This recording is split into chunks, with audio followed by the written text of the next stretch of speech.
Okay, तो अब हम लोग आगे टॉपिक स्टार्ट करते हैं। कौन सा वाला हमारा चैप्टर जो चल रहा है, इसका लास्ट लेक्चर ना।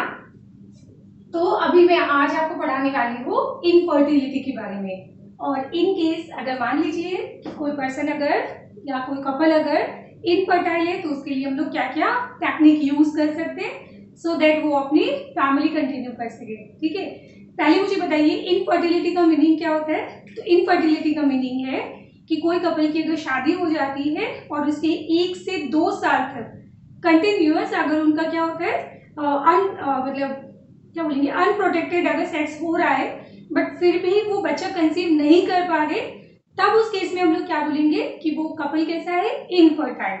तो इनफर्टाइल जो कपल है वो जनरली मेल भी हो सकता है और कौन हो सकता है, फीमेल भी हो सकता है। बट इंडिया के अंदर और बहुत सारी अंडर डेवलपिंग जो कंट्रीज होती है वहां पे क्या होता है कि जब भी बच्चा पैदा नहीं होता है हमेशा ब्लेम किया जाता है किसको, फीमेल को। बट ऐसा हमेशा नहीं होता है। इसके लिए रेस्पॉन्सिबल मेल भी हो सकता है और इसके लिए रेस्पॉन्सिबल फीमेल भी हो सकती है। ठीक है, अच्छा पूरे वर्ल्ड की अगर मैं बात करूं तो पूरे वर्ल्ड के अंदर 15 से लेकर 30% जो लोग होते हैं वो बेसिकली कैसे होते हैं, इनफर्टाइल होते हैं। और जनरली देखो हम लोग इनफर्टाइल और स्टेराइल टर्म को ना एक दूसरे का सिनोनिम्स की तरह हम लोग यूज करते हैं and that is totally wrong, है ना। किसी पर्सन को देखो स्टेराइल कहने का मतलब उसके अंदर एब्सोल्युटली कोई गैमेट्स का फॉर्मेशन हो ही नहीं रहा है, that is sterile. But infertile के अंदर हम बोलेंगे कि एनी मतलब उसके अंदर कुछ प्रॉब्लम्स की वजह से उसके अंदर गैमेट्स का फॉर्मेशन हो नहीं रहा है, या फिर अगर हो भी रहा है तो स्पर्म का काउंट उसके अंदर कम होगा। जैसे मान लो कि फीमेल के अंदर हर मंथ पे एग रिलीज होना चाहिए बट वो हर मंथ पे रिलीज ना होके हर 2-3 मंथ में रिलीज हो रहा है, तो दिस इज ऑलिगो ओव्यूलेशन हो सकता है, ऑलिगोस्पर्मिया हो सकता है। एंड इसका रीजन काफी कुछ क्या होता है, हमारी डाइट भी इसके लिए रिस्पॉन्सिबल होती है एंड सबसे इंपॉर्टेंट चीज स्ट्रेस। तो मतलब काम का जो स्ट्रेस होता है वो भी इसके अंदर बहुत इंपॉर्टेंट रोल प्ले करता है। प्लस अल्कोहल हो गया, अल्कोहल पता है स्पर्मेटोजेनेसिस को इनिबिट कर देता है एंड मेल को क्या बना देगा, इनफर्टाइल बना देगा। तो ऐसे इसके अंदर बहुत सारे रीजंस होते हैं तो वो हम लोग पढ़ेंगे। तो आप लोग प्लीज जो है इनफर्टाइल को स्टेराइल नहीं बोलेंगे। इनफर्टाइल के अंदर एनी हाउ स्पर्म और एग जो होते हैं वो बन भी सकते हैं और नहीं भी बन सकते, दोनों सिचुएशन होगी वहां पे। ठीक है, चलो देखिए आगे। तो हम लोग टॉपिक स्टार्ट कर रहे हैं कौन सा, इनफर्टाइल। इनफर्टाइल को आपको स्टेराइल टर्म नहीं बोलना है। अच्छा इनफर्टाइल का डेफिनेशन क्या होगा कि इफ कपल, और इन कपल के अंदर क्या होता है 1 to 2 years तक अगर इनके अंदर अनप्रोटेक्टेड सेक्स होगा, unprotected and regular sex, but उसके बाद भी वो बच्चा कंसीव नहीं कर पाते, तो बट नॉट कंसीव, ठीक है, बेबी, तो उस कंडीशन में हम बोलेंगे कि कपल कैसा होगा, इनफर्टाइल होगा। अब यहाँ पे इनफर्टाइल कौन होगा, तो ऐसा हम बोलेंगे कि इनफर्टाइल मेल भी हो सकता है और इनफर्टाइल फीमेल भी हो सकती है। बट इन इंडिया, आज भी इन इंडिया, तो इसमें हमेशा ब्लेम किया जाता है किसको, ब्लेम टू फीमेल ओनली। ठीक है, तो ये चीज होती है। और इस केस में मैंने बहुत सारा ऑब्जर्व भी किया है कि कुछ लोग जब बच्चा नहीं होता है ना तो वो लोग दूसरी शादी कर लेते हैं और जो उनकी वाइफ होती है उसको डाइवोर्स भी दे देते हैं। मतलब इनके लोगों की अगर साइकोलॉजी एक बार पढ़े तो बेटा मतलब बहुत डेंजरस सिचुएशन है। कैसा मतलब देखो जो बच्चा अभी पैदा भी नहीं हुआ है उसके लिए हम इतना अवेयर है, बट जो अभी प्रेजेंट उनका पार्टनर है उनकी कोई रेस्पेक्ट नहीं है। तो मतलब देखो ये चीजें हमें थोड़ा बहुत अपनी मेंटेलिटी इसके लिए चेंज करनी होगी। तो ये चीज होता है क्या कि हमेशा ब्लेम किया जाता है किसको, फीमेल को। नाउ इसके बाद मैंने बोला था कि जो इनफर्टाइल होता है पूरे वर्ल्ड में अगर हम बात करें तो 15 से लेकर 30%, ठीक है, पर्सन इन वर्ल्ड वो कैसे हैं, वो इनफर्टाइल है। वो कैसे हो जाएंगे, इनफर्टाइल हो जाएंगे। तो अब यहाँ पे इनफर्टाइल जो है वो मेल भी हो सकता है और फीमेल भी हो सकता है। तो इसको मैं ऐसे एक्सप्लेन कर सकती हूँ। ठीक है, तो इसके अंदर हम बात करेंगे रीजंस ऑफ मेल इनफर्टिलिटी, तो मेल इनफर्टिलिटी के बारे में बात करते हैं। फिर मैं आपको पढ़ाऊंगी रीजंस ऑफ फीमेल इनफर्टिलिटी। चलो देखते हैं इसमें। पहला मैं यहाँ पे टर्म यूज कर रही हूँ एजूस्पर्मिया।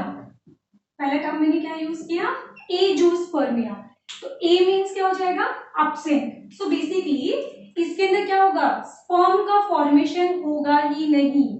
तो इसके अंदर एब्सेंट होंगे कहाँ, क्या, स्पर्म इन सीमन। तो ऐसा कब पॉसिबल हो सकता है कि अगर मान लीजिए स्पर्म का फॉर्मेशन कौन करवाता है, तो स्पर्म का फॉर्मेशन के लिए हमने प्रीवियस चैप्टर में पढ़ा था, याद है, रेगुलेशन वाला टॉपिक। तो वहां पे हाइपोथैलेमस क्या रिलीज कर रहा था, GnRH। फिर पिट्यूटरी ग्लैंड क्या रिलीज कर रहा था, FSH और ICSH, interstitial cell stimulating hormone.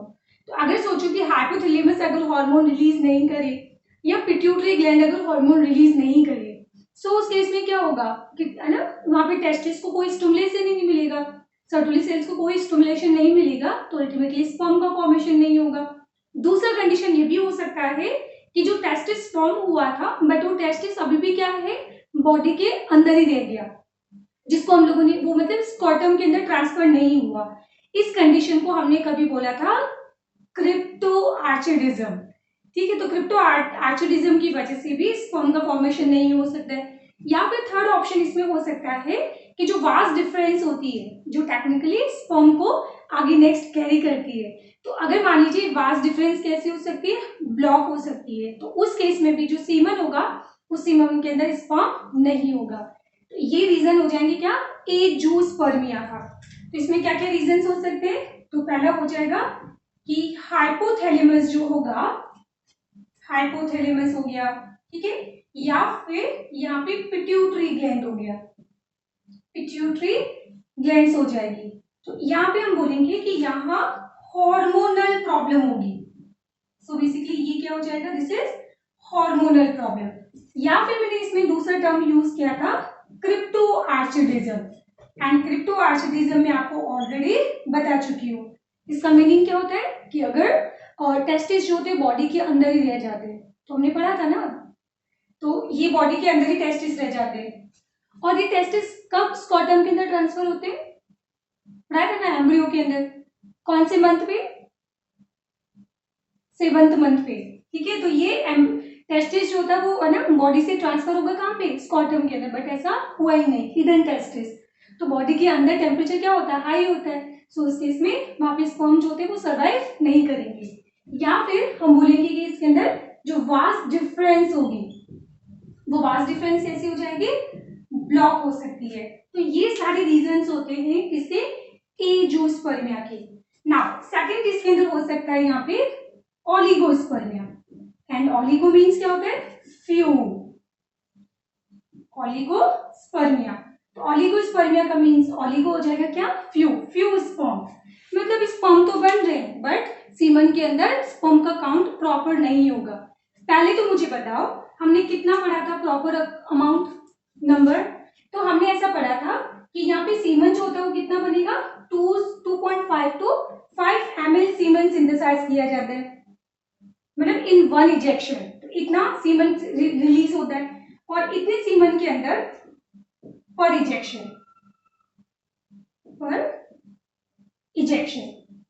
ठीक है। तो अब मुझे बताओ इस इजेक्शन के अंदर यहाँ पे स्पर्म का काउंट कितना होता है, तो हमने पढ़ा था 200 से लेकर 300 मिलियन, 200 to 300 मिलियन, जिसको हम लोग और ऐसा बोल सकते हैं 80 से लेकर 100 मिलियंस पर ml, मिलियंस पर ml। तो ये तो हमने पढ़ा था नॉर्मल काउंट के बारे में, दिस इज नॉर्मल काउंट, ठीक है। बट अब अगर मान लो कि यहाँ पे स्पर्म का काउंट इन केस अगर हो जाए लेस देन 20 मिलियंस पर ml, तो मतलब होना तो चाहिए 80 to 100, बट कितना हो गया 20, मीन्स ये तो 1/4 1/5 हो गया। तो इतना जब डिक्रीज होता है तो इसको हम लोग क्या बोलेंगे, ओलिगोस्पर्मिया। अब मैम ये ओलिगोस्पर्मिया क्यों हो सकता है, तो इसके रीजन हो सकता है अल्कोहल कंजप्शन। हाँ जी, अल्कोहल जो होता है वो बहुत ही स्ट्रांगली स्पर्मेटोजेनेसिस को इनहिबिट करता है, या फिर हम बोलेंगे कि हमारे डे रूटीन लाइफ के अंदर जो स्ट्रेस होता है वो, एंड स्ट्रेस तो बहुत ड्रास्टिक इफेक्ट डालेगा कहाँ पे, स्पर्मेटोजेनेसिस के ऊपर। एंड प्लस यहाँ पे हम बोलेंगे कि कोई मान लीजिए ड्रग्स अगर हम लोग यूज कर रहे हैं, केमिकल्स यूज कर रहे हैं, और या फिर इसके अलावा इसके अंदर एंटी डिप्रेसेंट ड्रग होती है, तो अल्टीमेटली किससे रिलेटेड है वो, डिप्रेशन से ना। तो एंटी डिप्रेसेंट ड्रग भी क्या करेगी, कॉज करती है ओलिगोस्पर्मिया। बाकी यहाँ पे हम बोलेंगे अनस्पेसिफिक रीजन, कुछ रीजन क्या हो सकते हैं, अनस्पेसिफिक रीजन भी हो सकते हैं, जैसे डाइट वगैरह हो गई, प्रॉपर न्यूट्रिशन उसको नहीं मिल रहा है ना। तो ये सारा क्या हो जाएगा, दिस इज ओलिगोस्पर्मिया हो जाएगा। नाउ थर्ड केस में हम लोग यहाँ पे पढ़ेंगे,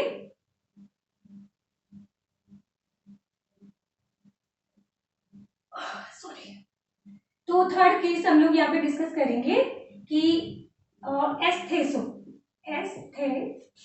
एस्थेनोस्पर्मिया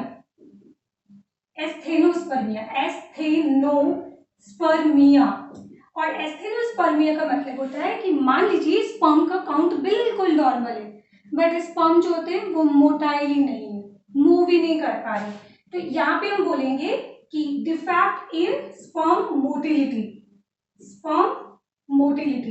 तो स्पर्म की मोटिलिटी में प्रॉब्लम है। और फोर्थ हो जाएगा इसके अंदर कौन सा, टेरेटो, ये टेरेटोजन मैंने पहले भी पढ़ाया था ना, हाँ, अगर एम्ब्रियो के डेवलपमेंट में उसकी मॉर्फोलॉजिकल चेंजेस आ जाते हैं, तो टेरेटो मतलब क्या बोलेंगे, मॉन्स्टर टाइप ना, मींस एबनॉर्मल शेप की बात की जाती है, तो ये हो जाएगा टेरेटोस्पर्मिया। तो टेरेटोस्पर्मिया में बेसिकली कहाँ पे डिफेक्ट होगा, तो ये हो जाएगा क्या, डिफेक्ट इन स्पर्म मॉर्फोलॉजी, ठीक है। तो देखो सिर्फ ये वाली जो कंडीशन होती है ना, इसको बोलते हैं हम लोग स्टेराइल, बाकी ये कंडीशन तो स्पर्म बन तो रहे हैं ना, हाँ, तो इनका बच्चा जो है वो कंसीव किया जा सकता है, बताऊंगी आपको, टेक्निक पढ़ाऊंगी मैं ना। ये सारे हमने पढ़े क्या, रीजंस ऑफ मेल इनफर्टिलिटी के बारे में। अब हम लोग पढ़ेंगे रीजन ऑफ फीमेल इनफर्टिलिटी के बारे में। एक सेकंड में चेक कर लेती हूँ।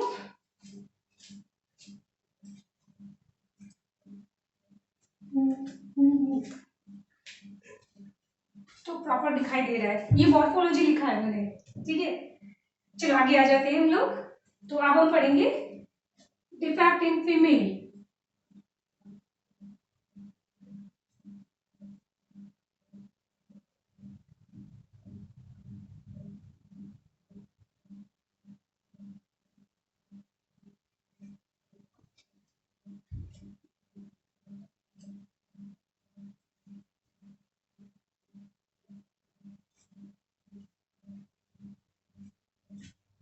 Defect in female infertility. तो देखो जैसे आपने मेल में लिखा था ना, फर्स्ट क्या लिखा था, एंजियोस्पर्मिया, तो वैसे ही यहाँ पे लिख दीजिए एंड ओव्यूलेशन,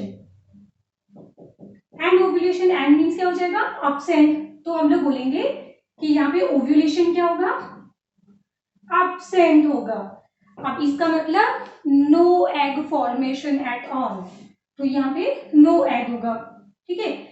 अब यहाँ पे कंडीशन क्या हो सकती है, तो अगेन हमने पढ़ा था कि ये प्रॉब्लम हार्मोनल हो सकती है, या फिर क्रिप्टोआर्चिडिज्म, तो यहाँ नहीं होगा ना, ओवरी तो वैसे ही बॉडी के अंदर ही रहती है, हाँ, बट जो मतलब इसके अंदर फैलोपियन जो डक्ट होती है, या हम बोलते हैं ओविडक्ट, तो ये ओविडक्ट भी क्या हो सकती है, इसके अंदर ब्लॉक हो सकती है, उसमें ब्लॉकेज हो सकता है, तो उसकी वजह से एग तो बन रहा है बट वो फैलोपियन ट्यूब से आगे ट्रांसफर ही नहीं हो पा रहा है, तो ये रीजन भी हो सकता है यहाँ पे।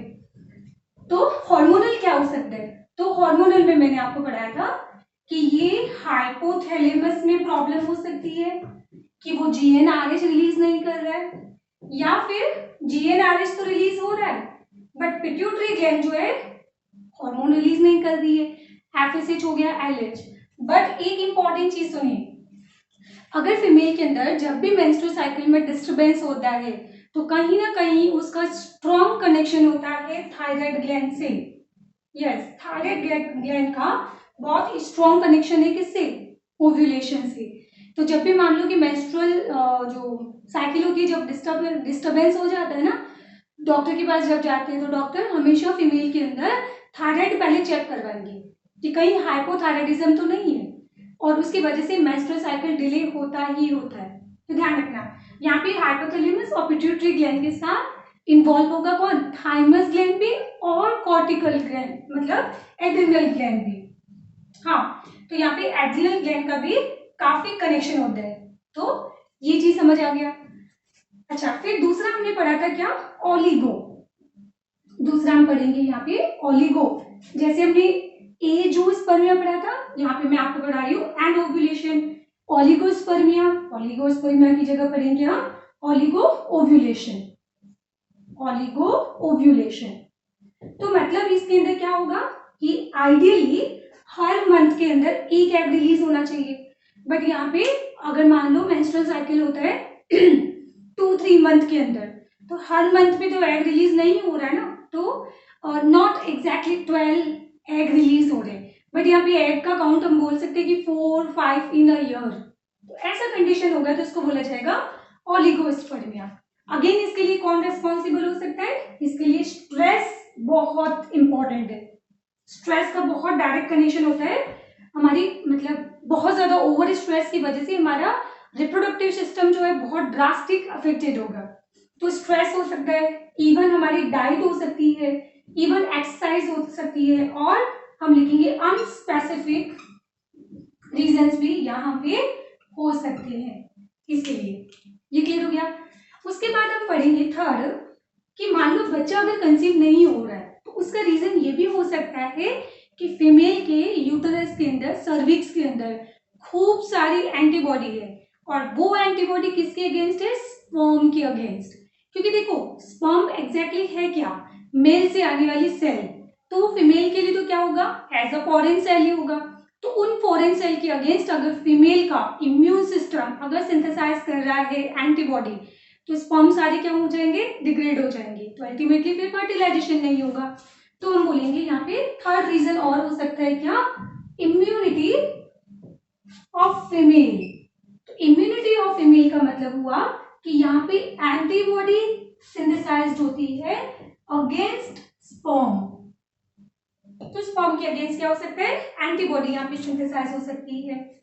या फिर इसके अंदर हम बोलेंगे कि जो एंडोमेट्रियम होता है ना, तो अगर मान लो कि एस्ट्रोजन हार्मोन अगर प्रॉपर सिंथेसाइज अगर नहीं होगा तो उस कंडीशन में क्या हो जाएगा, तो उस कंडीशन के अंदर एंडोमेट्रियम प्रॉपर डेवलप नहीं होगी। और देखो फर्टिलाइजेशन तो हो रहा है, बट इम्प्लांटेशन भी हो रहा है, बट एम्ब्रियो जो है वो है ना अटैच नहीं हो पा रहा है, क्योंकि एंडोमेट्रियम ही नहीं है वहां पे, है ना। तो हम लोग बोलेंगे कि यहाँ पे वीक एंडोमेट्रियम होगी, वीक एंडोमेट्रियम भी हो सकती है।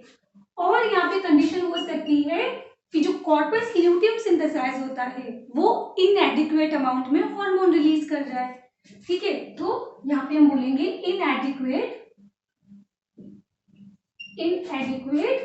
Corpus luteum. तो अगर कॉर्पस ल्यूटियम अगर प्रॉपर नहीं बनेगा तो उस कंडीशन में फिर क्या होगा, एस्ट्रोजन प्रोजेस्टेरोन हार्मोन नहीं होगा, तो वैसे भी फिर प्रेगनेंसी नहीं होगी। तो इसको बोला जाता है luteal phase defect, luteal phase defect बोला जाता है इसको। ये समझ आ गया। और बाकी अनसर्टेन रीजन तो होते ही है। तो ये सारे रीजंस होते हैं कहाँ पे, एक फीमेल के अंदर इनफर्टिलिटी के। चलो मान लिया कि अब यहाँ पे ये लोग इनफर्टाइल तो है, बट इनको फिर भी अपनी फैमिली कंटिन्यू करने के लिए क्या चाहिए, ये चाहते हैं कि बच्चा कंसीव करें, ठीक है। तो उसके लिए फिर हम लोग क्या करेंगे, तो हम लोग अब यूज करेंगे असिस्टेड रिप्रोडक्टिव टेक्निक। जैसे इसमें आपने सुना होगा इन विट्रो फर्टिलाइजेशन। तो इन विट्रो फर्टिलाइजेशन के अलावा मैं आपको बहुत सारी अलग टेक्निक भी पढ़ाऊंगी, ठीक है, जो एक्सपेंसिव होती है, बट फिर भी पेरेंट्स उसके ऊपर क्या करते हैं, ये कपल काफी इन्वेस्टमेंट करने वाले हैं। तो आप समझ रहे हो, मतलब एक बच्चे को लेकर एक कपल कितना ज्यादा मतलब इमोशनल होता है, कितना कॉन्शियस होता है, तो उतना ही कॉन्शियस एक बच्चे को अपने पेरेंट्स के लिए भी होना चाहिए। चलो, तो ये हो गया बकवास खूब सारा। तो ये तो हमने पढ़ी थी यहाँ पे क्या, इनफर्टिलिटी के बारे में। तो नेक्स्ट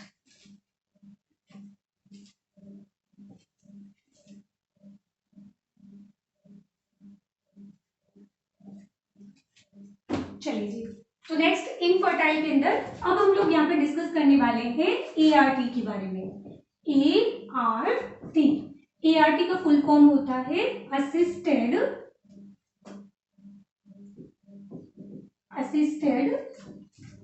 रिप्रोडक्टिव टेक्निक, और इम्पोर्टेंट है ये आपके 12th बोर्ड के लिए। यहां से काफी सारे क्वेश्चन आते रहते हैं, ठीक है। बहुत सिंपल है, कुछ भी ज्यादा दिमाग लगाने की जरूरत है नहीं। चलो स्टार्ट करते हैं। तो ART के अंदर सबसे पहला हम फर्स्ट पढ़ेंगे यहाँ पे इन विट्रो फर्टिलाइजेशन, जो आप लोगों ने सबने सुना ही होगा।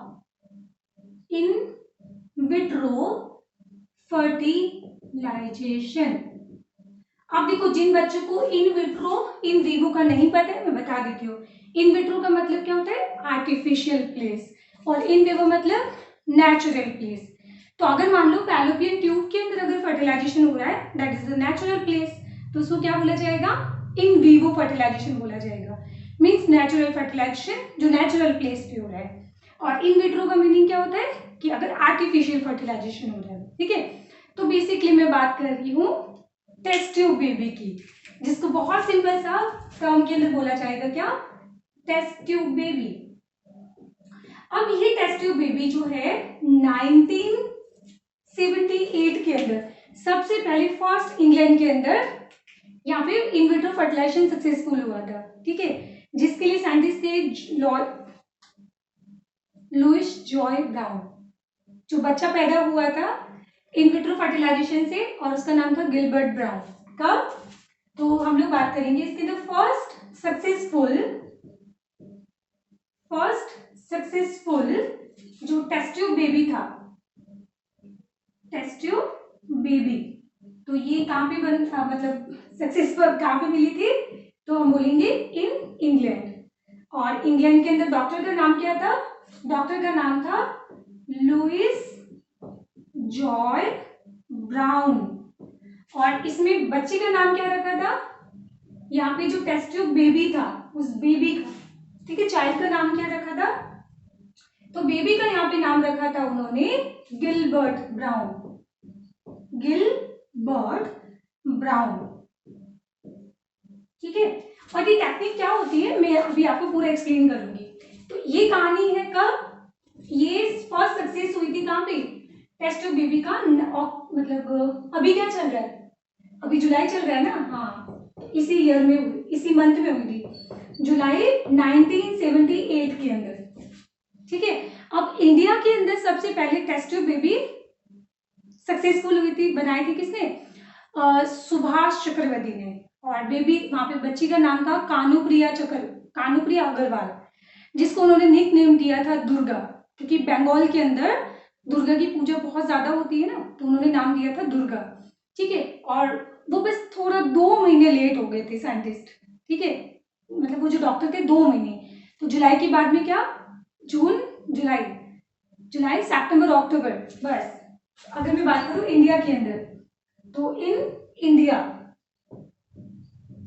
India first test tube baby का नाम क्या था? और कब हमने बनाए थे ये, मतलब कब ये एक्सपेरिमेंट हुआ था? तो हम लोग लिखेंगे कि ये इसके 2 महीने बाद, अक्टूबर 1978 के अंदर। और यहाँ पे डॉक्टर का नाम था सुभाष चक्रवर्ती। और यहाँ पे बेबी का नाम क्या था?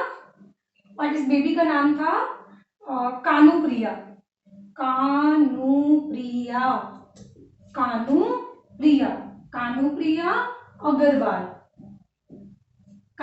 अग्रवाल, ठीक है। ये जो कास्ट होती है ना राजस्थान में बहुत है अग्रवाल, और ये बनिए होते हैं, ठीक है। तो कानुप्रिया अग्रवाल हो गई। आई थिंक आप में भी शायद कोई होगा। तो कानुप्रिया अग्रवाल, जिसको बाद में नाम दिया था दुर्गा, निकनेम। तो ये आपको समझ आ गया होगा। अब हम पढ़ते हैं स्टेप्स कैसे होंगे। तो अगर टेस्ट ट्यूब बेबी बनानी होती है तो उसके लिए क्या तरीका होता है? अब क्या मुझे बताओ कि जो मदर है, मान लो नॉर्मल है, मदर कैसी है? नॉर्मल है, पर पापा के अंदर क्या है? ओलिगोस्पर्मिया है, ऑलिगो मतलब उनके स्पर्म का काउंट कम है, या फिर हम बोल सकते हैं उसमें एस्थेनोस्पर्मिया है। एस्थेनो मतलब स्पर्म का काउंट नॉर्मल हो सकता है बट उसमें मोबिलिटी अच्छी नहीं है, तो मतलब वो फैलोपियन ट्यूब तक पहुंच ही नहीं पा रहे, है ना। या फिर हम बोलेंगे उसके अंदर टेरिटोस्पर्मिया हो सकता है, मीन्स उसमें स्पर्म की मॉर्फोलॉजी खराब है। तो इस केसेस में हम लोग क्या यूज करेंगे, आईवीएफ यूज करेंगे, है ना। तो इस केस में क्या किया जाएगा, मदर का एग फैलोपियन ट्यूब से निकाला जाएगा। सो बेसिकली इसमें हम लोग यूज करते हैं, एक स्कैपुला होता है ना, कैथेटर बोलते हैं उसको ना, तो एक स्पून लाइक स्ट्रक्चर होता है, या आप समझिए कि मतलब वेजाइना होता है, वेजाइना से होते हुए हम फैलोपियन ट्यूब तक जाएंगे और फैलोपियन ट्यूब में जो एग प्रेजेंट होगा उसको निकाल देंगे। पर क्या मुझे बताओ, ये जो सिंगल एग होगा ये सफिशिएंट होगा एक्सपेरिमेंट के लिए? मान लीजिए एक्सपेरिमेंट अनसक्सेसफुल हो गया, तो अगेन क्या आप फीमेल में से एग निकालेंगे क्या? नहीं ना। तो हम एक काम करते हैं, इसमें एक्सपेरिमेंट की सक्सेस को बढ़ाने के लिए क्यों ना हम लोग फीमेल को एफएसएच का इंजेक्शन दे देते हैं। तो अगर एफएसएच का इंजेक्शन दे दिया तो उसमें एफएसएच का लेवल हाई हो जाएगा, तो उस कंडीशन में खूब सारी ओगोनिया क्या होगी, डेवलप होगी। तो उस कंडीशन में दोनों ओवरीज में से बहुत सारे एग रिलीज होंगे, ठीक है। तो वहां पे हम लोगों ने क्या करवाया, मल्टीपल ओव्यूलेशन। अब मल्टीपल ओव्यूलेशन होने के बाद अब दोनों ही फैलोपियन ट्यूब में बहुत सारे एग है, उनको हम वहां से सारे को क्या करेंगे, हार्वेस्ट कर लेंगे। हार्वेस्ट करने के बाद उनको रख देंगे पैट्री प्लेट के अंदर, ठीक है। दैट्स व्हाई हम लोग क्या बोल रहे हैं, in vitro means artificial place. तो पैट्री प्लेट में रख दिया, अब उसमें हम ऐड कर देंगे क्या, स्पर्म। पर क्या मुझे बताइए, जो सीमन के अंदर स्पर्म होते हैं वो डायरेक्टली एग को फर्टिलाइज कर सकते हैं क्या? नहीं। क्यों? क्योंकि हमने पढ़ा था फीमेल के उसके जेनिटल ट्रैक्ट में क्या होता है, कैपेसिटाइजेशन होता है। तो इन स्पर्म को हम लोग क्या करेंगे, आर्टिफिशियली कैपेसिटाइज करेंगे। अब ये स्पर्म जो है वो या तो इसके मतलब जो उसके हस्बैंड है वहां से हम लोग ले सकते हैं, और अगर उनके अंदर एजोस्पर्मिया है मतलब उनके अंदर स्पर्म बनते ही नहीं है, तो फिर हम लोग ये सीमन हम लोग या स्पर्म जो होते हैं वो कलेक्ट करेंगे किसी डोनर से, और वो डोनर हेल्दी होना चाहिए, तो हेल्दी डोनर से। अब ये सीमन मतलब कलेक्ट करने के बाद हम लोग क्या करेंगे, इसमें जो स्पर्म होंगे उनको आर्टिफिशियली कैपेसिटाइज करेंगे। कैपेसिटाइज करने के बाद हम लोग इसको पैट्री प्लेट में डाल देंगे। अब क्या हो जाएगा, फर्टिलाइजेशन हो जाएगा। फर्टिलाइजेशन होने के बाद में जाइगोट बनेगा। अब देखो आप या तो इस डायरेक्टली जाइगोट को ट्रांसफर कर दीजिए। अब बताओ जाइगोट को कहाँ ट्रांसफर करोगे, यूटेरस में या फिर फैलोपियन ट्यूब में? तो कॉमन सेंस की बात है, हम लोग उसको ट्रांसफर करेंगे फैलोपियन ट्यूब में, क्योंकि जब ब्लास्टोसिस्ट बनता है तब इम्प्लांटेशन होता है ना, तो उसको हमने डायरेक्टली ट्रांसफर कर दिया कहाँ पे, फैलोपियन ट्यूब में। कहाँ, किसको, जाइगोट को। तो इसको बोला जाएगा जिफ्ट, जाइगोट को इंट्रा फैलोपियन ट्रांसफर। तो या तो आप जाइगोट को ट्रांसफर कर दो, या फिर इस पैट्री प्लेट के अंदर इस ना जाइगोट को डिवाइड होने दो। तो जाइगोट से 1 से 2 ब्लास्टोमेर बनेंगे, 2 से 4 बनेंगे, नहीं 2 से 3 बनते हैं, 3 से 4 बनते हैं, फिर 4 से 8 बनते हैं। तो इसको हमने क्या पढ़ा था, एसिम पढ़ा था ना कुछ, तो क्या बोलते हैं इसको, अरिथमेटिक नंबर के अंदर इंक्रीज हो रहा है ना। तो जब ये 2 टू 8 स्टेज में आ जाएगा तब इसको ट्रांसफर कर देंगे हम कहाँ पे, एम्ब्रियो ट्रांसफर। तो इसको भी हम लोग फैलोपियन ट्यूब में ट्रांसफर करेंगे। बट यहाँ पे फैलोपियन ट्यूब में जाइगोट ट्रांसफर हो रहा है और यहाँ पे फैलोपियन ट्यूब में एम्ब्रियो ट्रांसफर हो रहा है। या फिर आप इसको मोर देन 8 स्टेज में भी ट्रांसफर कर सकते हैं। बट देखो मोर देन 8 स्टेज का मतलब है अब कुछ कुछ ब्लास्टोसिस्ट बनने जा रहा है। तो ब्लास्टोसिस्ट को अगर आपने फैलोपियन ट्यूब में ट्रांसफर कर दिया तो क्या हो जाएगा, वो वहीं पे फैलोपियन ट्यूब में इम्प्लांट हो जाएगा, जिसको हम लोग क्या बोलते थे, एक्टोपिक प्रेगनेंसी, रॉन्ग इम्प्लांटेशन। तो इस कंडीशन के अंदर एम्ब्रियो को आप कहाँ ट्रांसफर करोगे, यूटेरस के अंदर। तो इसको बोला जाएगा intra uterinal transfer, intra uterine transfer बोला जाएगा। तो अगर मान लो कि ये सिंगल सेल स्टेज में है तो उसको बोला जाएगा सिफ्ट, और अगर 2 to 8 स्टेज के अंदर है तो उसको बोला जाएगा एम्ब्रियो ट्रांसफर, एंड इसको बोला जाएगा क्या, इंट्रा यूटेराइन ट्रांसफर। ठीक है, अब चलो ये ट्रांसफर कर दिया। अब ट्रांसफर जब हम लोग करते हैं तो हमेशा कभी एक एम्ब्रियो को ट्रांसफर नहीं करते, उसमें हम लोग क्या करते हैं, बहुत सारे एम्ब्रियो को ट्रांसफर करते हैं, क्योंकि उसमें से कुछ इम्प्लांट होगा कुछ इम्प्लांट नहीं होगा। और उस केस में कभी कभी क्या होता है वहां पे मल्टीपल प्रेगनेंसी भी हो सकती है। बट उससे कोई प्रॉब्लम नहीं है, डॉक्टर क्या करेंगे, जो एक से ज्यादा एम्ब्रियो होगा उसको वहां से रिमूव कर देंगे। ठीक है, तो ये चीज होती है। अब देखो इसके अंदर मान लो कि वो प्रेगनेंसी नहीं हुई और उसके बाद में जो प्रेगा किट होता है उससे हमने टेस्ट किया। इस प्रेगनेंसी टेस्ट को क्या बोलते थे हमने, कुछ नाम दिया था ना, क्या, वापस देखो, ग्रेविन डेक्स टेस्ट, ग्रेविन डेक्स टेस्ट बोला था। ठीक है, चलो तो आपने किया टेस्ट और उसके बाद में अगर नेगेटिव आ गया तो क्या मुझे बताओ, ये सारे स्टेप आप वापस फॉलो करोगे क्या? बिल्कुल भी नहीं। हमने जो बहुत सारे एम्ब्रियो बनाए थे ना, तो उनमें से कुछ एम्ब्रियो को हम लोग लिक्विड नाइट्रोजन के अंदर प्रिजर्व कर लेंगे और वहीं से डायरेक्टली उन एम्ब्रियो को निकाल के फिर वापस क्या करेंगे, हम लोग एम्ब्रियो ट्रांसफर कर देंगे। तो ये पूरा प्रोसेस हमें रिपीट नहीं करना होगा। बट फिर भी ध्यान रखो कि ये टेक्निक जो होता है बहुत ज्यादा एक्सपेंसिव होता है एंड प्लस इसमें सक्सेस रेट बहुत कम होती है, अराउंड 20%। तो ये ज्यादा सक्सेसफुल टेक्निक है नहीं, बट फिर भी जिनके पास बहुत पैसा होता है तो वो लोग तो करवा ही सकते हैं। चलिए जी, तो हम लोग बात करते थे क्या, टेस्ट ट्यूब बेबी के बारे में। तो इसके सीक्वेंस क्या होंगे, इसके स्टेप्स क्या होंगे, तो इसके स्टेप्स देखिए। तो हम लोग इसमें क्या करेंगे, पहले ये जो फीमेल होगी इस फीमेल को हम लोग इंजेक्ट करेंगे, क्या, female injected FSH follicle stimulating hormone उसमें इंजेक्ट करेंगे। तो उसमें क्या होगा, एफएसएच का लेवल हाई हो जाएगा एंड जब एफएसएच का लेवल हाई होगा तो इसके अंदर क्या होगा, मल्टीपल ओव्यूलेशन। तो यहां से हो जाएगा एक से ज्यादा एग रिलीज किए जाएंगे, तो ये हो जाएगा मल्टीपल ओव्यूलेशन। और मल्टीपल जब ओव्यूलेशन होगा तो इन एग को, oocytes को हम लोग कलेक्ट करेंगे। बेसिकली जो सोनोग्राफी होती है ना, तुम कैसे देखोगे कि फैलोपियन ट्यूब कहाँ है, तो हम लोग क्या करते हैं, ये सारा एक्सपेरिमेंट सोनोग्राफी के अंदर करते हैं। तो उसमें कैथेटर जो होता है वो वेजाइना से इंसर्ट करते हैं और सोनोग्राफी से देखते हुए हम लोग क्या करते हैं, उसको फैलोपियन ट्यूब तक पहुंचाते हैं एंड फिर वहां से हम लोग कलेक्ट कर लेते हैं क्या, oocyte। और फिर उसके बाद में ये oocyte क्या हो गए, कलेक्टेड हो गए। कलेक्ट करने के बाद में क्या करेंगे, इसको प्लेस करेंगे इन पेट्री प्लेट। तो आपने क्या किया, इसको पेट्री प्लेट में ट्रांसफर कर दिया। तो ये मैं डायग्राम बना देती हूँ यहाँ पे पेट्री प्लेट का। तो ये पेट्री प्लेट हो गई, थोड़ी अच्छी बना देते हैं। ठीक है, तो ये पेट्री प्लेट हो गया। अब इसके अंदर ये जो मैं रेड कलर बना रही हूँ, दीज आर oocytes। तो ध्यान रखना हम लोग oocytes का नंबर ज्यादा ही रखेंगे, क्योंकि अगेन हमने बोला था कि ये जो टेक्निक होती है ये थोड़ी एक्सपेंसिव भी, थोड़ी नहीं एक्सपेंसिव होती है एंड प्लस कैसी होती है, हाँ इसके अंदर सक्सेस होने के चांसेस बहुत रेयर होते हैं, रेयर सक्सेसफुल होती है ये, मतलब इसकी जो सक्सेस रेट होती है वो लेस देन 20% होती है सक्सेसफुल रेट। और ये क्या होती है, एक्सपेंसिव टेक्निक है। ये हो जाएगा यहाँ से क्या, एक्सपेंसिव टेक्निक हो जाएगा। चलिए, तो आपने यहाँ पे क्या प्लेस कर दिया, एग प्लेट प्लेस कर दिया, कहाँ पे, पेट्री प्लेट के अंदर। अब इसके अंदर हम लोग ऐड करेंगे क्या, स्पर्म। तो इसके अंदर हम स्पर्म ऐड करने जा रहे हैं। अब मुझे बताओ, ये जो स्पर्म हम लोग ऐड करेंगे ये कैसे होने चाहिए, इनको हम लोग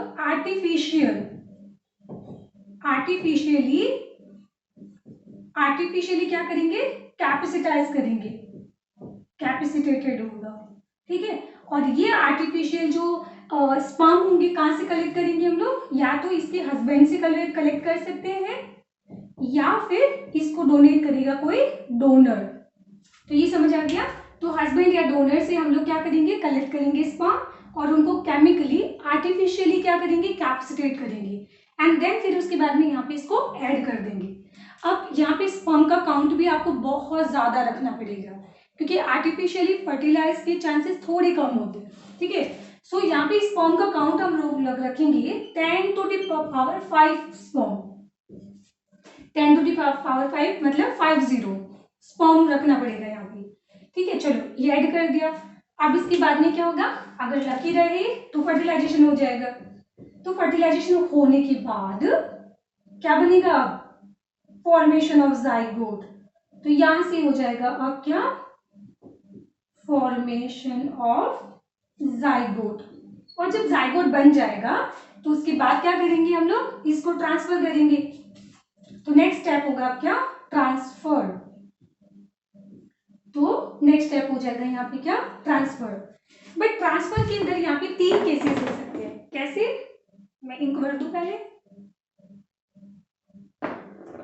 तो क्या बोला था मैंने कि ट्रांसफर हम लोग डायरेक्टली जाइगोट को भी कर सकते हैं, या 2 to सेल स्टेज के अंदर एम्ब्रियो को कर सकते हैं, या फिर मोर देन 8 सेल स्टेज के अंदर भी इसको ट्रांसफर कर सकते हैं। तो पहले वाले को नाम क्या देंगे, जिफ्ट। दूसरे वाले को नाम क्या देंगे, ईटी, एम्ब्रियो ट्रांसफर। और थर्ड वाले को हम लोग यूट्रस के अंदर ट्रांसफर कर दें, दैट्स वाई इसको बोला जाएगा इंट्रा यूटेराइन ट्रांसफर। ठीक है, तो यहाँ लिखती हूँ मैं ये ट्रांसफर के बारे में। तो या तो इसको डायरेक्ट ट्रांसफर किया जा सकता है, और इसको एम्ब्रियो के फॉर्म में भी ट्रांसफर किया जा सकता है। डायरेक्ट मतलब मैं बात कर रही हूँ जाइगोट के बारे में। तो देखो कैसे, या तो इसके अंदर होगा क्या, देखो इसमें हमेशा ट्रांसफर नहीं करेंगे। ये जो फॉर्मेशन ऑफ जाइगोट होगा, इसमें से मैंने क्या बोला था कि कुछ को हम लोग लिक्विड नाइट्रोजन के अंदर लॉन्ग टर्म तक प्रिजर्व करेंगे। ठीक है, तो यहां से हम बोलेंगे कि फ्यू जाइगोट, ठीक है, preserve in liquid nitrogen, in liquid nitrogen. और लिक्विड नाइट्रोजन होप सो आप जानते होंगे सारे। ठीक है, और बाकी को हम लोग क्या करेंगे, बाकी को अब हम लोग ट्रांसफर कर देंगे। तो इस ट्रांसफर को देखो यहाँ पे, अब इसके अंदर पहला टेक्निक आ जाएगा जिफ्ट।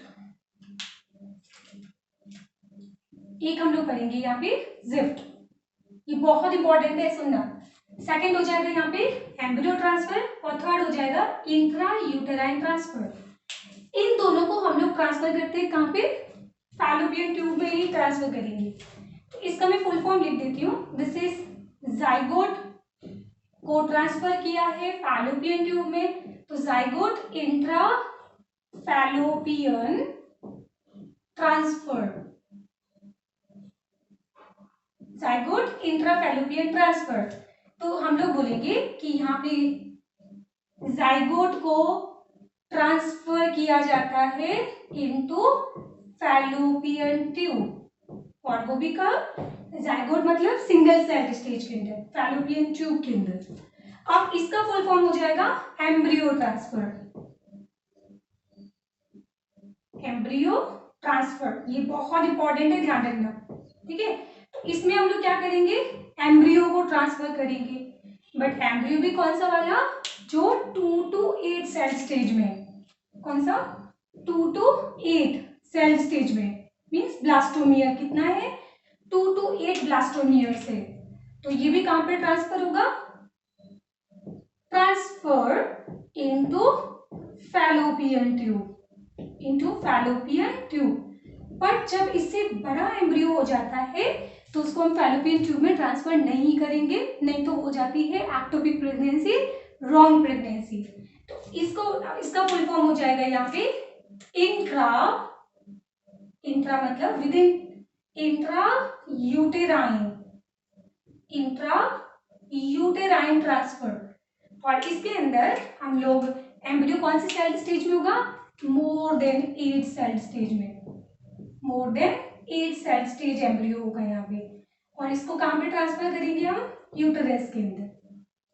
तो ये आप लोग समझ जाओगे ना। तो यूटेरस के अंदर ट्रांसफर कर दिया, और यूटेरस में ट्रांसफर करने के बाद क्या करेंगे, प्रेगनेंसी हो जाएगी। तो इसका प्रेगनेंसी होने के बाद हम क्या करेंगे, प्रेगनेंसी टेस्ट करेंगे, और अगर नेगेटिव आता है तो ये जो लिक्विड नाइट्रोजन होगा इसमें से कुछ एम्ब्रियो को निकालेंगे और अगेन हम लोग प्लेस करेंगे। और फिर अगर मान लीजिए नेगेटिव टेस्ट आता है तो फिर हम लोग क्या करेंगे, इसमें से कुछ और जाइगोट को निकालेंगे और प्लेस करेंगे। तो ये तब तक प्रोसेस चलता रहेगा जब तक उसके अंदर प्रेगनेंसी जो किट होती है उसमें पॉजिटिव नहीं आ जाता है सिंबल। समझ आ गया। तो ये सारा टेक्निक होता है कौन सा, इन विट्रो फर्टिलाइजेशन। तो क्या मैं ऐसा बोल सकती हूँ, in vitro fertilisation followed by GIFT और ईटी और IUT. In vitro fertilisation is followed by GIFT और ईटी और आईयूटी। समझ आ गया पॉइंट? तो ये सारी चीजें होती है। अब मैं इसमें आपको पढ़ाने वाली हूँ एक गिफ्ट के बारे में, और एक पढ़ाऊंगी मैं आपको आर्टिफिशियल इंसेमिनेशन के बारे में, और एक हम पढ़ेंगे यहाँ पे मैफ, ठीक है, मैफ माइक्रो असिस्टेड फर्टिलिटी के बारे में। चलिए जी,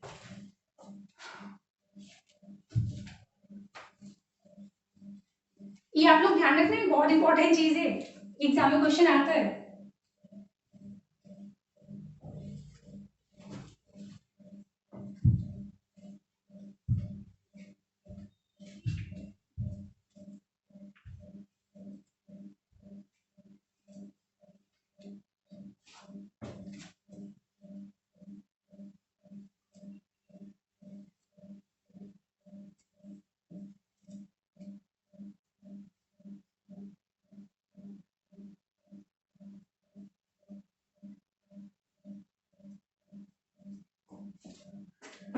चलो, तो नेक्स्ट हम लोग क्या पढ़ेंगे? अब नेक्स्ट हम लोग पढ़ने वाले हैं अब गिफ्ट के बारे में। एक मैं आपको पढ़ाऊंगी यहाँ पे गिफ्ट, और एक पढ़ाऊंगी मैं आपको आर्टिफिशियल इंसेमिनेशन, और फिर मैं आपको पढ़ाऊंगी मैथ, और फिर जो एमनियोसेंटेसिस मैंने आपको नहीं पढ़ाया था, तो वो हम लोग एक छोटा सा टॉपिक डिस्कस करेंगे।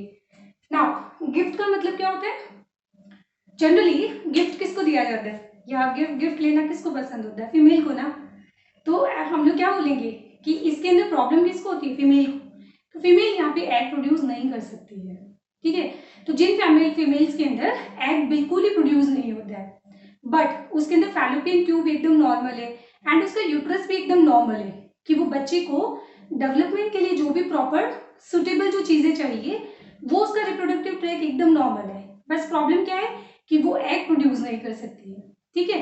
तो उस केस में हम लोग क्या करेंगे, हम जैसे सीमन डोनर होता है ना, स्पर्म डोनर, तो वैसे ही हम लोग सर्च करेंगे ओवम डोनर।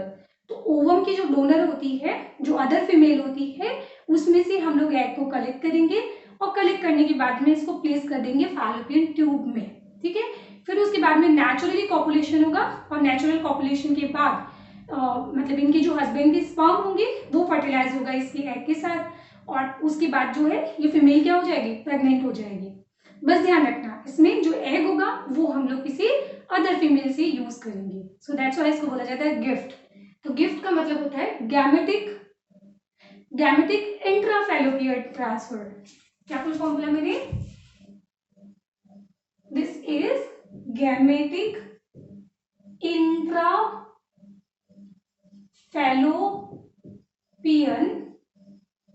ट्रांसफर। तो ध्यान रखना, इसमें एब्नॉर्मलिटीज कहाँ पे होती है? फीमेल के अंदर। तो हम लोग बोलेंगे कि इसके अंदर जो फीमेल होती है वो एग प्रोड्यूस नहीं कर पाती है। सो उस केस में हम लोग यहाँ पे ढूंढेंगे ओवम डोनर, और ये ओवम की डोनर कौन होगी? ओवम डोनर, या फिर हम बोलेंगे जो अदर फीमेल होगी, उस अदर फीमेल से हम लोग कलेक्ट करेंगे एग कलेक्ट करने के बाद इनको प्लेस कर देंगे फैलोपियन ट्यूब में। बाकी आगे का process as it is same होगा। तो इसके अंदर हम लोग क्या बोलेंगे कि ये जो फीमेल होती है ये नॉर्मल होती है, एक सुटेबल होती है किसके लिए? प्रेगनेंसी के लिए। तो ध्यान रखना, इसका यूट्रस नॉर्मल है, फैलोपियन ट्यूब नॉर्मल है, बट ये एग प्रोड्यूस नहीं कर पा रही है, बस इतना सा प्रॉब्लम है, ठीक है। तो इसके लिए हम लोग क्या यूज करते हैं? गिफ्ट यूज करते हैं। तो जो मैंने बाकी चीजें बताई है ना वो लिख लेना आप लोग इसमें, ठीक है। मीन्स इसके अंदर यूटेरस नॉर्मल है, मैं लिख देती हूँ। तो इसके अंदर यूटेरस क्या होगा? नॉर्मल, मीन्स वो सुटेबल है for pregnancy, suitable for normal pregnancy. तो नॉर्मल प्रेगनेंसी को कंसीव करने के लिए वो सुटेबल है, बट उसमें क्या हो रहा है? एग प्रोड्यूस नहीं हो पा रहा है। सो दैट्स वाई हमें यहाँ पे डोनर, फीमेल डोनर को कलेक्ट, मतलब एग कलेक्ट करना होगा, ठीक है। उसके बाद नेक्स्ट हम पढ़ेंगे इसके अंदर RAI को हम बोलेंगे इन आर्टिफिशियल इंसेमिनेशन, और ये तो हम लोगों ने बहुत कॉमन सी चीज सुन रखी होगी, इसके ऊपर एक मूवी भी आई थी, विकी डोनर, ठीक है। तो ये हो जाएगा, this is artificial insemination. So basically क्या किया जाता है, इसमें सीमन को ट्रांसफर किया जाता है, एंड सीमन को कहाँ पे ट्रांसफर करेंगे हम लोग? विजाइना के अंदर। देखो अब इसमें प्रॉब्लम क्या हो सकती है कि हो सकता है कि जो मेल है उस मेल के अंदर स्पर्म प्रोड्यूस नहीं हो रहे, तो इसके हस्बैंड के अंदर अगर स्पर्म प्रोड्यूस नहीं होंगे तो हम लोग क्या करेंगे, स्पर्म डोनर से, जो एक हेल्दी स्पर्म डोनर होंगे उससे स्पर्म कलेक्ट करेंगे और उनको प्लेस कर देंगे हम लोग कहाँ पे, ट्रांसफर कर देंगे कहाँ पे, यूट्रस के अंदर, नहीं विजाइना के अंदर। बट अगर मान लीजिए कि उसके हस्बैंड जो है उसमें स्पर्म प्रोड्यूस तो हो रहा है बट स्पर्म की मोबिलिटी अच्छी नहीं है, तो उस केस में हम लोग डायरेक्टली उन स्पर्म को प्लेस कर देंगे कहाँ पे, यूट्रस के अंदर। तो वो क्या हो जाएगा, यूटेराइन इंसेमिनेशन भी हो सकता है। बाकी इंसेमिनेशन जनरली हम लोग टर्म यूज करते हैं जब सीमन को ट्रांसफर किया जाता है वजाइना के अंदर, ठीक है। तो हम बोलेंगे कि ये जो सीमन है ना, तो ये सीमन कहाँ से कलेक्ट किया जाएगा, तो semen collected either from donor और हस्बैंड, तो हस्बैंड से भी हम लोग इसको कलेक्ट कर देते हैं। बट इसके बाद में जब बात आती है ट्रांसफर की, क्या सीमन के ट्रांसफर की बात आती है, तो सीमन का ट्रांसफर कहाँ पे होगा, तो ये जो ट्रांसफर होता है, ट्रांसफर ऑफ सीमन, ये या तो हो सकता है वेजाइना के अंदर जो नॉर्मल डेफिनेशन होता है, बट इसके अंदर और ये ट्रांसफर हो सकता है कहाँ पे, इन यूटेरस, क्योंकि अगर मान लीजिए हस्बैंड के अंदर स्पर्म काउंट तो नॉर्मल है बट उसके अंदर मोबिलिटी अच्छी नहीं है, तो वो फैलोपियन ट्यूब तक पहुंच ही नहीं पा रहे हैं, तो क्यों ना हम लोग डायरेक्टली उसको यूटेरस में ट्रांसफर कर दें, है ना। तो इसको बोला जाएगा IUI। देखो इससे पहले मैंने पढ़ाया था IUT पढ़ाया था, इंट्रा यूटेराइन ट्रांसफर था, ये वाला क्या है, intra uterine insemination, intra uterine insemination है ये, इतना समझ आपको आ गया ना। उसके बाद हम पढ़ेंगे यहाँ पे लास्ट टेक्निक कौन सी, MAF होता है क्या, micro assisted technique, micro assisted technique, मतलब इसमें हम थोड़ा और माइक्रोस्कोपिक लेवल पे चले जाते हैं, और ये टेक्निक मतलब जो आर्टिफिशियल टेस्ट ट्यूब बेबी जो होता है ना उससे बहुत एक्सपेंसिव होती है, तो ये क्या होता है, मोस्ट एक्सपेंसिव टेक्निक है, मोस्ट तो नहीं बोलेंगे, मोर, ठीक है। तो ये क्या हो जाएगा, मोर एक्सपेंसिव टेक्निक। बस 5 मिनट और शांति से बैठो क्योंकि चैप्टर कंप्लीट होने जा रहा है। तो ये मोर एक्सपेंसिव टेक्निक है, हाँ, बट इसकी success rate comparatively test tube baby से थोड़ी ज्यादा है। बट इसको हम कब यूज करेंगे, देखो ज्यादा एक्सपेरिमेंट मतलब एक्सपेंसिव है ना, तो इसको बहुत ही स्पेसिफिक कंडीशन में यूज किया जाता है। कब, मान लो कि जो हस्बैंड है उसके अंदर स्पर्म बहुत वीक स्पर्म है एंड स्पर्म का काउंट भी बहुत कम है, तो या तो स्पर्म का काउंट बहुत कम है तो वैसे भी वो फैलोपियन ट्यूब तक पहुंच नहीं पाएगा, एंड या फिर उसके अंदर बहुत ही वीक स्पर्म है तो मोटिलिटी बहुत कम है। मान लो कि आपने उसको डायरेक्टली यूट्रस में भी ट्रांसफर कर दिया सीमन को, बट फिर भी वो फर्टिलाइज नहीं हो रहे, तो एक काम करते हैं उसको डायरेक्टली एग के अंदर ही फर्टिलाइज करवा देते हैं। तो अब हम लोग क्या करने वाले हैं, जो स्पर्म होता है उस स्पर्म को डायरेक्टली एग में ही ट्रांसफर कर देंगे। चलो छुट्टी, तो पर ध्यान रखना ये क्या होगा, मोर एक्सपेंसिव होगा। अब देखो इससे मैं एग का डायग्राम बता रही हूँ, तो ये मान लो क्या होता है, this is secondary use site. अब सेकेंडरी यूज साइट के ऊपर आपने यहाँ पे डायग्राम बनाया होगा जोना पेलुसिडा का, तो ये जो मैं ब्लू कलर बना रही हूँ दिस इज जोना पेलुसिडा। ध्यान रखिए आगे जो कंपटीशन एग्जाम होते हैं हाई लेवल के, उनके अंदर ये टेक्निक बहुत इंपॉर्टेंट है, क्वेश्चन आते रहते हैं वहां से।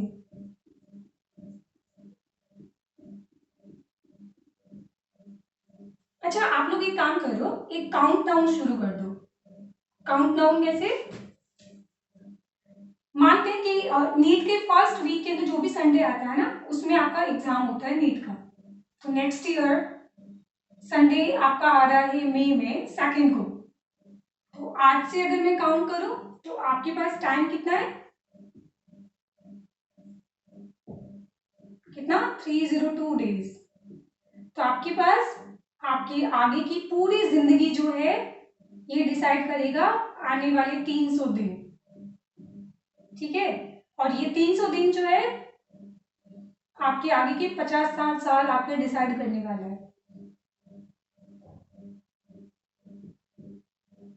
तो आप समझ रहे हो ये टाइम कितना इंपॉर्टेंट है। चलो इस तरीके से ये जोना पेलुसिडा बन गई। तो आप लोग घर के अंदर रोज ये काउंट डाउन लिखोगे। फॉर एग्जाम्पल नेक्स्ट डे अगर होता है, फिर आप क्या लिखेंगे, फिर उसके बाद क्या लिखेंगे, हाँ ये आपको रोज लिखना है बेटा, क्योंकि डे बाय डे हमारे पास दिन कम होते जा रहे हैं। बट हम लोग लकी है बेटा कि 4th चैप्टर हमारा खत्म होने जा रहा है। ठीक है, इसके बाद जो मैं चैप्टर स्टार्ट करूंगी that is microbe in human welfare. बिल्कुल इस चैप्टर की तरह छोटा सा चैप्टर है, जल्दी खत्म हो जाएगा। तो हमें काउंट करने के लिए चैप्टर मिल जाएगा कि हाँ हमारे जुलाई एंड के अंदर टोटल 5 चैप्टर खत्म हो गए, है ना। चलो तो ये मैंने क्या बनाया, जोना पेलुसिडा। अब मुझे बताओ जोना पेलुसिडा और ये जो मेम्ब्रेन होती है एग की मेम्ब्रेन, इसके बीच में स्पेस कौन सा होता है, तो उसको हम बोलेंगे पेरीवाइटेलाइन स्पेस। पेरीवाइटेलाइन स्पेस हो गया। अब देखो हम लोग स्पर्म को ट्रांसफर करेंगे यहाँ पे डायरेक्टली इसके साइटोप्लाज्म के अंदर। तो स्पर्म को हमने डायरेक्टली कहाँ ट्रांसफर कर दिया, इसके साइटोप्लाज्म के अंदर। तो इसको बोला जाएगा क्या, intra cytoplasmic sperm transfer, ICST, intra cytoplasmic sperm transfer. एक तरीका हो गया ये। और दूसरा तरीका इसमें हो सकता है कि हम लोग स्पर्म को ट्रांसफर कर रहे हैं कहाँ पे, ये आपको जगह दिख रही है, इस जगह को क्या बोलेंगे अब, पेरीवाइटेलाइन स्पेस। तो पेरीवाइटेलाइन स्पेस में हम लोग इसको ट्रांसफर कर रहे हैं। तो इस टेक्निक को बोला जाएगा सूजी। एंड सूजी मतलब सब जोनल इंसेमिनेशन। मैं फुल फॉर्म लिख देती हूँ उनकी। तो ST।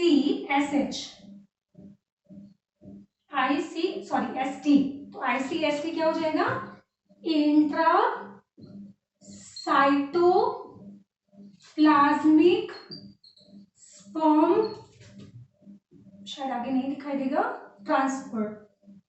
ठीक है, और नेक्स्ट आ जाएगा सूजी। सूजी क्या हो जाएगा, तो इसके अंदर सूजी मतलब देखो ये जोना पेलुसिडा है ना, तो जोना पेलुसिडा से नीचे, तो ये हो जाएगा सब जोनल, सब जेड फॉर क्या हो जाएगा जोनल, और I फॉर इंसेमिनेशन।